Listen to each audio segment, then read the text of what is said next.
At a glittering gala, a billionaire's offhand challenge was meant to amuse her wealthy guests, until a young janitor stepped forward and played like his life depended on it. The string lights over the Crystal Bay Hotel ballroom glimmered against polished marble floors, casting a golden reflection that made the evening feel grander than it already was. Guests in sleek gowns and tailored suits moved between tables covered in crisp white linens, the hum of polite conversation mixing with the faint clinking of champagne glasses. Near the far wall, a slightly scuffed baby grand piano sat quietly, almost out of place among the opulence. Sabrina Lockridge, 41, stood at the center of a cluster of donors and reporters wearing a fitted emerald dress that demanded attention. Her hair was styled in soft waves, her smile perfectly measured for the cameras. Known for her dramatic flair and habit of turning small moments into headlines, she was in her element. She tapped her manicured fingers on the piano lid as she looked at the crowd around her. "You know," she said, her voice carrying just enough for those nearby to hear, "if anyone here can play this piano flawlessly, I'll marry them tomorrow." It wasn't the kind of comment people took seriously, especially not at a black tie fundraiser. Laughter erupted, light, comfortable, almost indulgent. Some guests exchanged amused glances, as if to say classic Sabrina. A few reporters tilted their heads, mentally noting the remark for possible quotes. On the edge of the room, Khalil Brantley was refilling pitchers of ice water. At 27, he was the youngest janitor on staff, having worked at the hotel for only 8 months.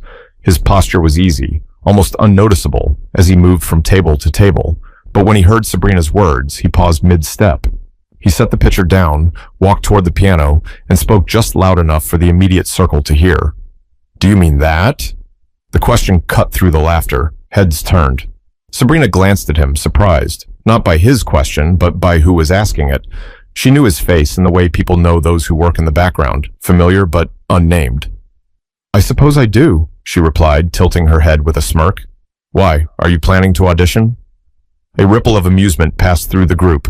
Someone whispered, "Oh, this will be interesting."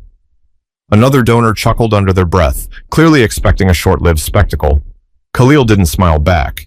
Instead, he stepped closer, running one hand lightly over the worn edge of the piano. "If you're serious," he said evenly, "then let's see how serious you really are." The mood shifted slightly, not enough to silence the laughter, but enough to make people lean in.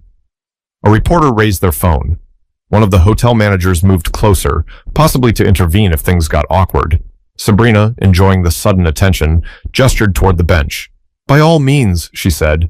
"Show us what you got." Khalil set his work caddy aside and eased himself onto the bench. His uniform, a navy shirt with the hotel logo embroidered above the chest pocket, looked out of place against the polished black wood. He took a breath, placed his fingers on the keys, and paused for a moment. A few people in the crowd exchanged skeptical looks. One man murmured, "This is going to be over quick." Another leaned into his companion and whispered, "I'll give him 30 seconds. But Khalil didn't seem to notice. Or if he did, he didn't care. His eyes stayed on the keys. The first notes he played were slow, deliberate, almost testing the piano's voice.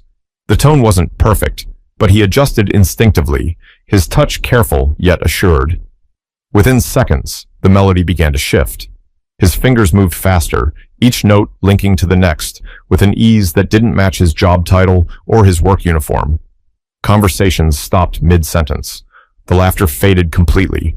Even those who had been looking at their phones lowered them without realizing it. What had started as a room full of polite amusement was slowly becoming something else entirely, something no one had anticipated when the night began. But the tension didn't truly break until the whispers started, and they weren't the kind that came with laughter anymore. It started quietly, just a few murmurs at the back of the semicircle surrounding the piano. A woman in a pearl necklace leaned toward her husband and whispered, "He probably only knows one song." Her husband grinned faintly, his eyes never leaving Khalil's hands, as if waiting for him to hit a wrong note. Near the buffet table, two young men in tailored suits exchanged smirks. One of them, holding a half-empty glass of champagne, muttered, "What's the bet he plays something like Chopsticks and calls it a day?" They both chuckled, not bothering to hide it. Khalil's expression didn't change. He kept his gaze on the keys, shoulders relaxed, the slight sway of his upper body following the rhythm as if he were in his own world. The sound was rich, warm, and far more complex than anyone expected. Yet, the comments continued, though they grew less certain. Where did he learn that? A middle-aged man asked, frowning slightly. Probably YouTube, someone answered with a light laugh, but it lacked conviction. Sabrina, leaning against the piano, tried to maintain her smirk. She had meant her comment as a harmless quip, a spark for conversation, not as an actual challenge. But now, with every passing measure, she found herself studying Khalil more closely. His posture, the control in his touch, the way he paused just enough to let the room breathe before diving into another sequence. Not bad, she said casually, loud enough for those nearby to hear. But let's see if you can keep that up for more than a minute. Khalil didn't respond verbally. Instead, his left hand shifted into a deep, resonant chord progression, while his right hand danced over the higher keys with a light, almost teasing precision. The melody grew more intricate, weaving patterns that seemed effortless, yet demanded skill. The young man with the champagne raised his eyebrows. Okay, maybe not chopsticks. From the far side of the room, a hotel chef in a white jacket stepped out from behind the service door. He leaned against the frame, arms crossed, eyes fixed on Khalil. A couple of waiters, still holding trays, slowed their steps to watch. It wasn't just the wealthy guests who were drawn in now. The staff had noticed, too. One woman, in a sequined navy dress, turned to Sabrina. He's actually good. Really good. Sabrina waved her hand lightly, still trying to appear unbothered. Talent can come from anywhere, she said, but the edge in her voice betrayed that she hadn't expected this. Khalil, meanwhile, shifted into a section that blended a soft, aching melody with sudden surges of intensity. It was the kind of playing that made you feel something even if you didn't know the song. The notes didn't just fill the room. They seemed to press into it, bending the atmosphere until it was impossible to ignore. And yet, from the edge of the crowd, a man in a dark gray suit muttered, "Bet he still can't read sheet music."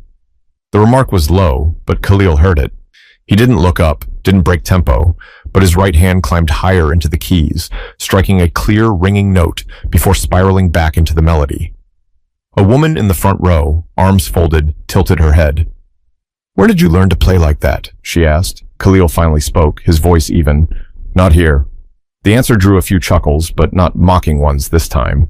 It was the kind of reaction people give when they sense a story they don't know yet, a story they suddenly want to hear. Sabrina tapped the lid again, this time without the earlier smugness. "All right, surprise us," she said, as if trying to reassert control over a situation she had started but no longer directed. Khalil's hands moved faster now, cascading through runs that seemed to challenge the piano itself. His foot pressed the sustain pedal at just the right moments, letting the harmonies hang in the air before shifting them into something new. The murmurs faded. The smirks were gone. Even the man in the dark gray suit had straightened his posture, no longer speaking. Sabrina crossed her arms, watching him as if measuring him against something invisible. But the real shift came when the first person in the crowd stopped looking at him like a novelty and started looking at him like an artist. Khalil's fingers glided over the keys as though they had been born there, each movement deliberate yet fluid, like water finding its way downstream. He no longer played for the people in the room. His gaze was fixed on the piano, but his mind seemed somewhere far away, some place only he could see. The piece shifted into a slow, minor key passage that drew the air tight. The lower registers rumbled with depth, while the upper notes floated above like fragments of a forgotten memory. It wasn't just skill, it was storytelling. Every chord felt like a sentence, every run like a paragraph building towards something neither he nor the audience fully understood until it arrived.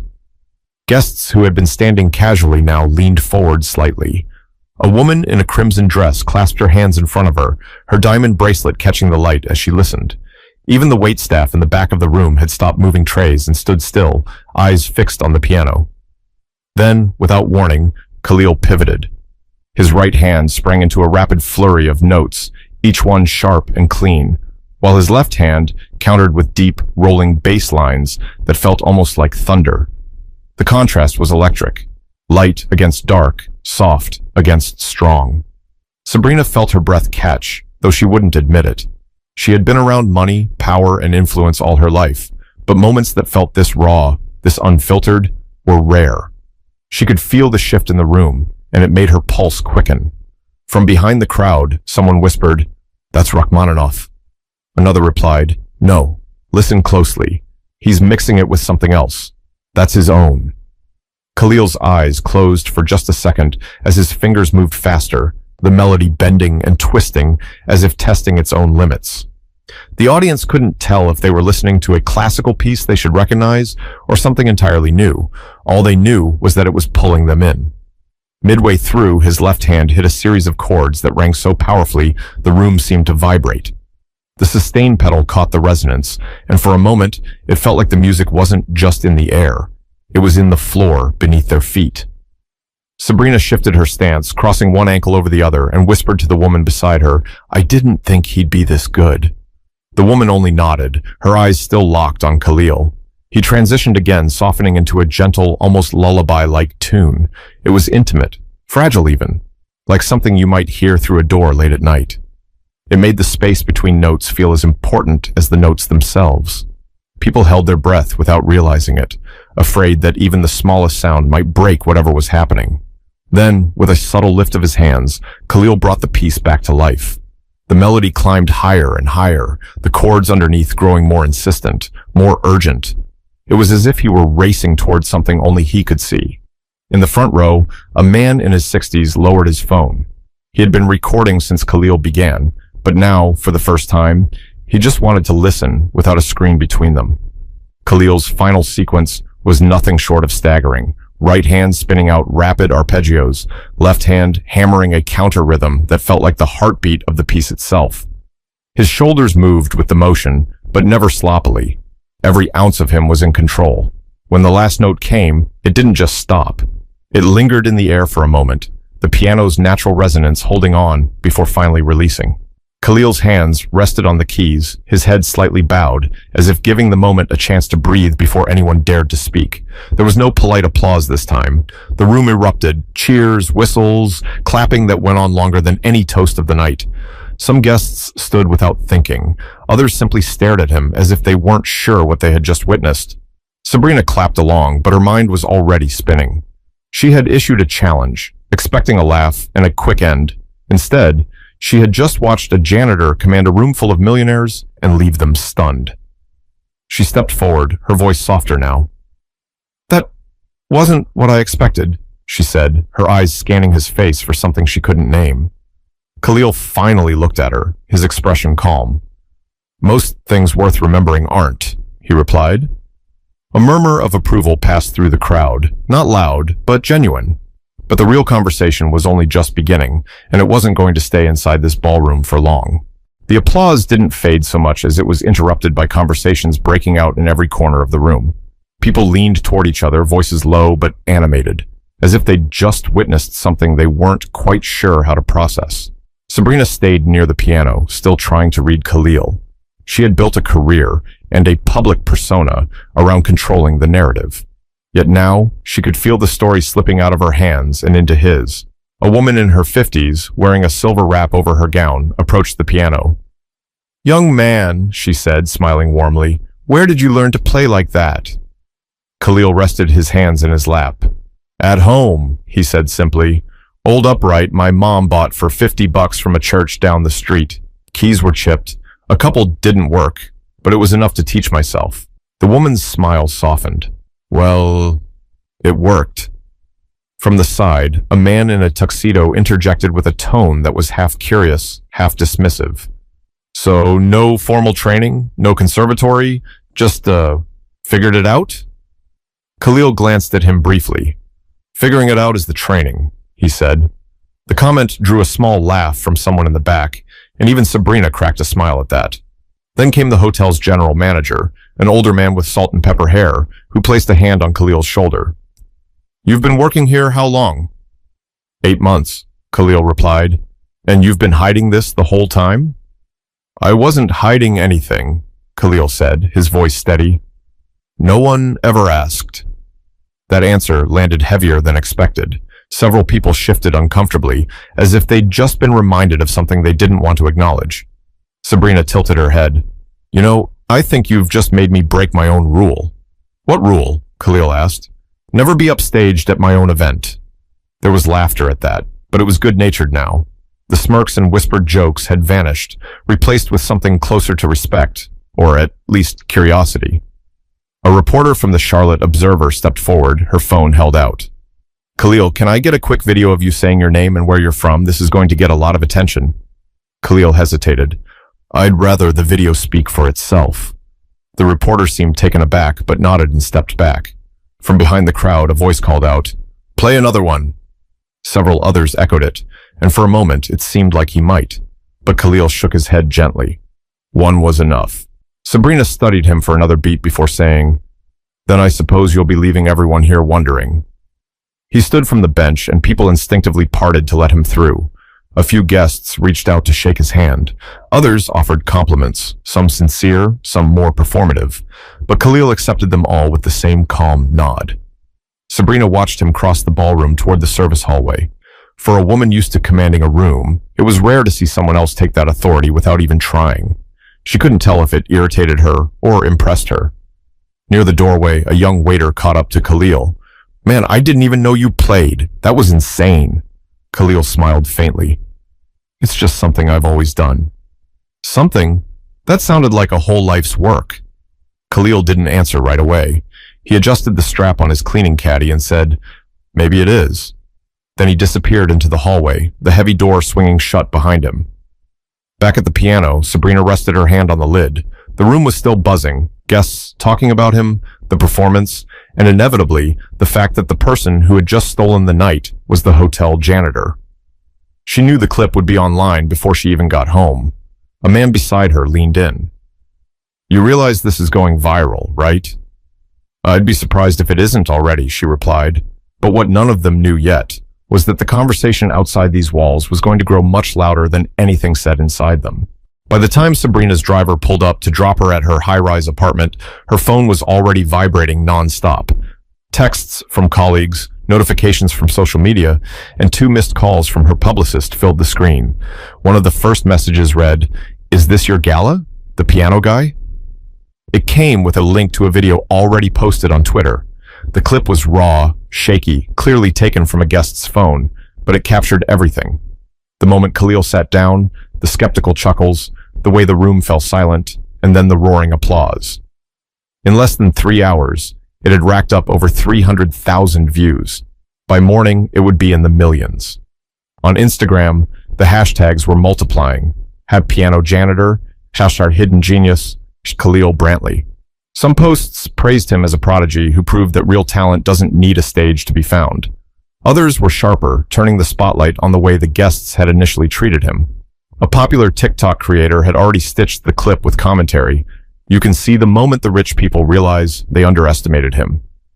The video was drawing thousands of comments, many of them tagging friends with messages like, "Watch this all the way through, worth it." By 10 a.m. the next day, Khalil's name was trending on Twitter alongside international news headlines. A screenshot of Sabrina's stunned face during the performance was circulating widely. Someone had captioned it, "When you challenge the wrong guy." Meanwhile, Khalil was at home in his small apartment above a laundromat on Beechwood Avenue. He had an old laptop on his kitchen table, its screen glowing with unread notifications. A friend from high school had messaged, "Bro, you're everywhere right now. You need to start a YouTube channel or something." Khalil sighed, rubbing the back of his neck. He had never sought fame, and the thought of suddenly becoming a public figure felt strange. Music had always been personal, something he shared with a few friends, maybe an occasional open mic night. Now, it was being dissected by strangers all over the world. Back at the Crystal Bay Hotel, the general manager was fielding media requests. Local news stations wanted interviews. National outlets were calling. Even a morning talk show in Los Angeles had reached out. Sabrina, sipping her coffee in her living room, took a call from her publicist. "This is an opportunity," the woman said briskly. "You need to get ahead of this. People love the clip, but some are criticizing the way the room reacted at first. You need to comment, show that you're supportive." "I am supportive," Sabrina replied. "I told him to play. I didn't stop him." "That's not how the internet works," her publicist said dryly. "We should arrange for you and Khalil to meet publicly. A photo op, maybe a follow-up performance." Sabrina stared out the window at the skyline. "He's not a prop. If he wants to meet, fine. If not, I'm not forcing it." Khalil, meanwhile, was scrolling through the comments on one of the viral posts. Most were kind, but some were cynical. suggesting it was a stunt, questioning if he had planted the performance to get attention. Later that afternoon, a journalist from the Charlotte Ledger called him. "Khalil, people want to know, do you plan to pursue music full-time now?" "I haven't decided," he said. "I like playing, always have, but I don't think a viral video should decide my life for me." The reporter paused. "What do you want people to take away from all this?" "That you don't know someone just by looking at them," Khalil replied. "And maybe that talent doesn't come with a dress code." By that evening, the clip had reached national television. A news anchor introduced it as the performance that stopped a gala in its tracks. Footage of Khalil playing aired alongside commentary from music critics and social media personalities. At the hotel, guests from the previous night were calling staff to talk about the moment. Some swore they had recognized his skill immediately, though the video clearly suggested otherwise. Others wanted to know if he'd be performing again. Sabrina knew the story had already grown beyond her control. Her own inbox was full of invitations to appear on panels about hidden talent and class perception. But she also knew the only person who could decide what happened next was Khalil himself. But the real shift wasn't in the number of views or headlines. It was in the fact that, for the first time, people were asking who Khalil really was, and that question was about to lead somewhere neither of them expected. 2 days after the gala, Khalil found himself sitting at a small table in a quiet corner of Marlowe's coffee house, a spot just off Main Street where the morning rush had long passed. He had agreed to meet Sabrina, not in front of cameras, not at the hotel, but here. She had insisted on keeping it low-key, saying she wanted to talk without an audience. She arrived 5 minutes late, sliding into the chair opposite him with an apologetic smile. "Traffic," she said, setting her leather tote on the floor. Khalil nodded. "No problem." For a moment, neither of them spoke. The sound of the espresso machine and the faint hum of soft jazz filled the gap. Then Sabrina leaned forward, resting her elbows on the table. "I owe you an apology," she said plainly. "That night, I turned you into a joke without even thinking about it, and you turned the whole thing into something I couldn't have predicted." Khalil's eyes stayed steady on hers. "I didn't do it to prove you wrong." "I know," she said, "which makes it even more embarrassing for me." He let out a small breath, not quite a laugh. "You were just talking. People say things without realizing what they sound like. I've been on the receiving end of that before." Sabrina stirred the coffee she'd just ordered, the spoon tapping lightly against the cup. "Your playing, it wasn't just good. It was lived in, like you've been carrying it for years." "I have," Khalil said. "Started when I was 10. My mom found that old piano at a church sale. She didn't play, but she figured I might. Guess she was right." "What about lessons?" "Couldn't afford them. I learned by listening, copying, messing up, and trying again. Sometimes I'd sneak into the community center on Saturday mornings. They had a decent upright. I'd play until the janitor kicked me out." Sabrina smiled faintly. "And now you're the janitor." Khalil grinned. "Yeah, funny how that works." Her expression softened. "Why not pursue it professionally?" Khalil leaned back, fingers curling around his coffee mug. "Life happened. My mom got sick when I was 17. Bills piled up. Music doesn't pay much unless you get really lucky or know the right people. I took jobs that kept the lights on. Piano stayed in the picture, but it's always been mine. Private." Sabrina nodded slowly, as if turning his words over in her mind.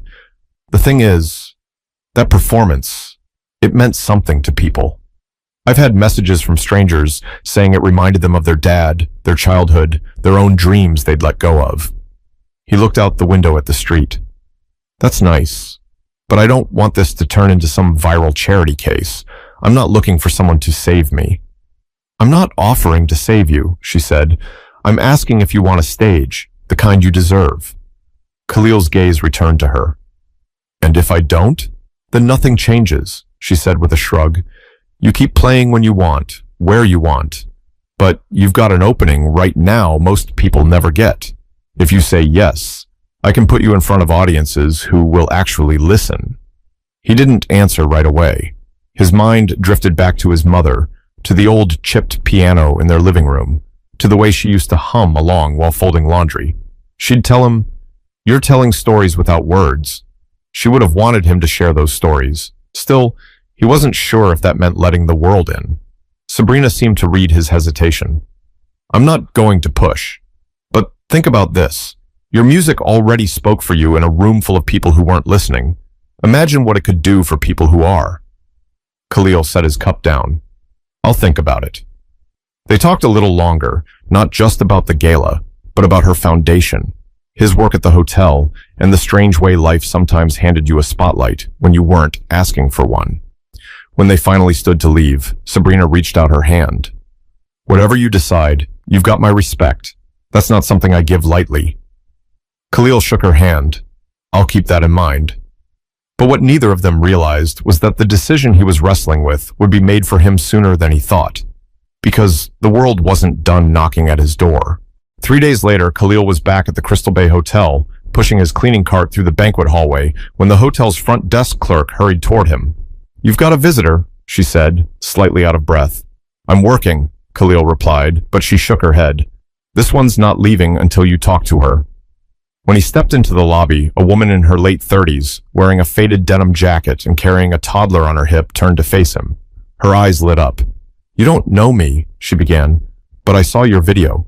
Twice, actually. My son here, he doesn't speak much yet, but when I played your piano clip, he sat still and listened the whole way through. That never happens. Khalil glanced at the boy, who was now watching him with wide eyes.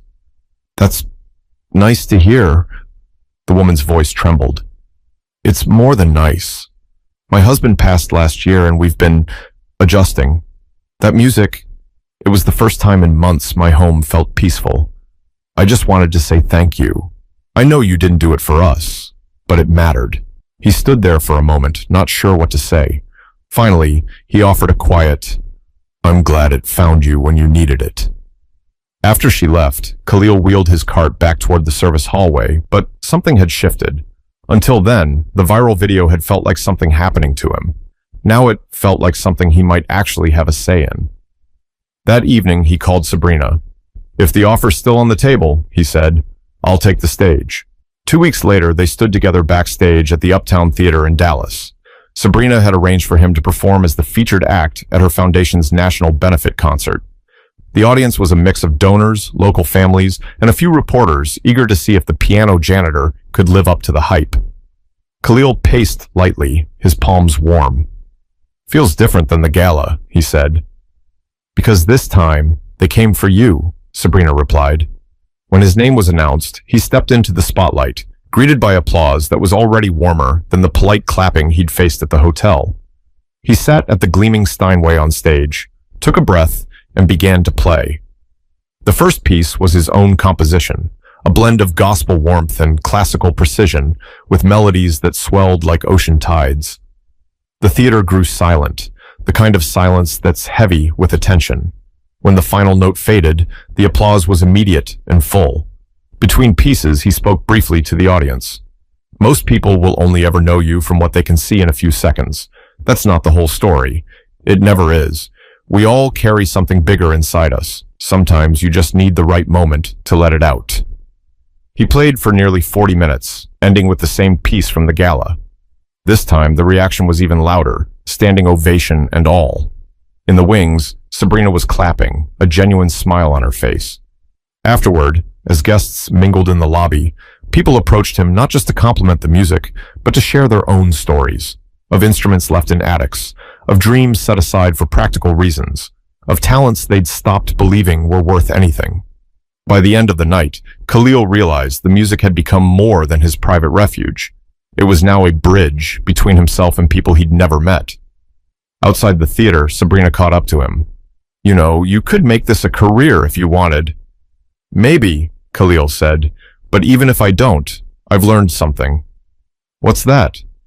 That what you carry matters, even if no one sees it right away, even if they laugh first. He paused, looking back at the theater doors where the last few guests were leaving.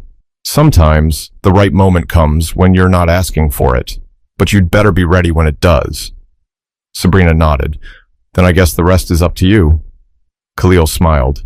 Always has been. The night air was cool as he walked toward the car, waiting to take him back to his hotel. He didn't know if this was the start of something big or just a story he'd tell years from now. But he knew one thing for certain. His music wasn't staying hidden anymore. If you've been holding on to something you love, whether it's music, writing, painting, or anything else, don't wait for the perfect stage. Share it. Let it be seen. You never know whose life it might change, including your own.